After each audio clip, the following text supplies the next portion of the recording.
Well, that brings us to 1769. Wait a minute. Excuse me? I believe you're omitting a couple of significant events.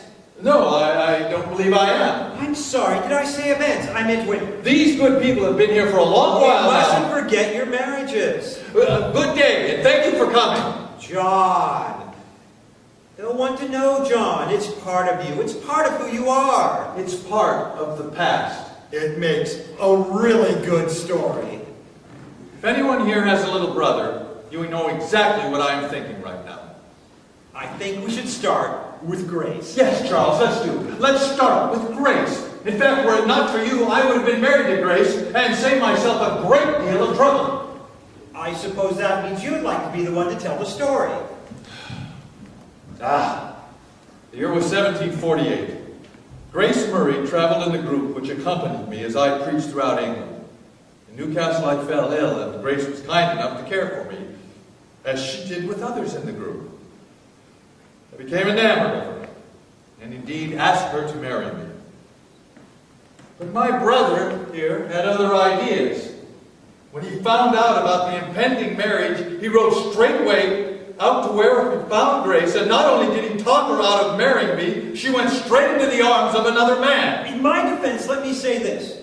While Grace was a noble work and a good Methodist, she was beneath you. She had worked as a servant. John, if you had married her, priests would have left you. No one would have accepted her as the wife of a great Methodist leader. I did what I thought was best, John. I'm sorry if I hurt you. Yes, well, that left me free to make my next mistake, didn't it? By 1751, I was 48 years old. I had taken leave of a small portion of my senses and become determined that I could best serve the Lord and the movement by being married. Well, the Lord tried to knock some sense into me by causing me to slip on some ice crossing London Bridge, but his plan backfired. I was carried to the home of a wealthy widow, Mrs. Mary Vaziel. While she nursed me back to health, I once again succumbed to the charms of a caregiver. But this time, I did not wait for my brother's interference. In a little more than a week, Mrs. Vaziel became Mrs. Wesley. Why couldn't you have been quicker this time? I soon regretted my decision, and in fairness, let me say from the outset that I was not a model husband. I was dedicated to my work, above and beyond all else.